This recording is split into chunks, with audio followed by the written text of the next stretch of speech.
चारचाकी गाडी देखील जाळण्याचा प्रयत्न केला। अर्धवट जळलेली गाडी पोलिसांनी तातडीने विझवलेली आहे। यावेळी जमावाने 4 ते 5 गाड्यांची तोडफोड देखील केली। ही दृश्य समोर आली आहेत। जमावाने गाडी जाळण्याचा प्रयत्न केला। गाडी अर्धवट जळलेली असताना पोलिसांनी तातडीने धाव घेत ही आग विझवलेली आहे।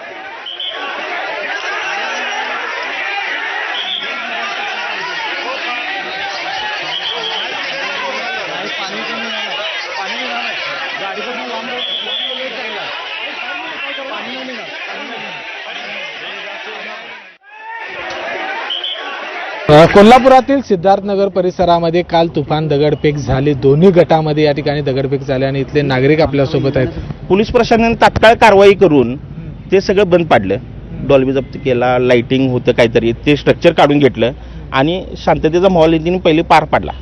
त्यानंतर संध्याकाळी त्यांनी परत फ्लेक्स लावून ढोल ताशे आणून त्या गोष्टी त्यांनी वरदान म्हणून जसं होतं तसं करण्याचा प्रयत्न केला। संध्याकाळी 9:30 नंतरनं काही गट नाचत नाचत दारूच्या नशेत त्यांनी दगडफेकची सुरुवात केली। त्यानंतर दोन्हीकडनं त्या गोष्टी घडत गेल्या। पोलीस प्रशासनाने तात्काळ कारवाई करून दोन्ही समाजांना शांत करण्याचा प्रयत्न केला। ह्याच्यापूर्वी एवढे वर्ष आम्ही इथं राहतोय पण असं प्रकार कधी घडलेला नाही। पण अलीकडचे जे तरुणाई आहे ते व्यसनाधीन झाल्यामुळं ह्या गोष्टी घडल्या गेलेल्या आहेत। काही ठराविक ग्रुप जो आहे हा एक्झॅक्ट तसं बघेल तर हा समाज आमचा इकडच्या बाजूला, तो समाज त्यांच्या तिकडच्या बाजूला आहे। हां, आणि एकमेकाशी चांगल्या पद्धतीनं आहे।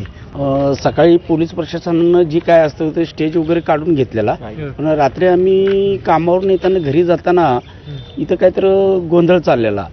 त्याच्यानंतर काही लोक आलीत आणि दगडफेक करून गाड्या जाळपोळ करून लोकांना मारहाण वगैरे करण्याचं चालू केलं। प्रशासनाने सहकार्य केलेच आणि सलोख्यानं घेऊन हा विषय मिटवावा हीच अपेक्षा। काही तरुणांच्यामुळे हा सगळा प्रकार घडलेला आहे। मात्र आम्ही या ठिकाणी पूर्ववत शांततेनेच एकमेकांबरोबर राहणार अशा पद्धतीचं आश्वासन देखील इथले नागरिक देताना पाहायला मिळतात। विजय केसरकर, एबीपी माझा, कोल्हापूर।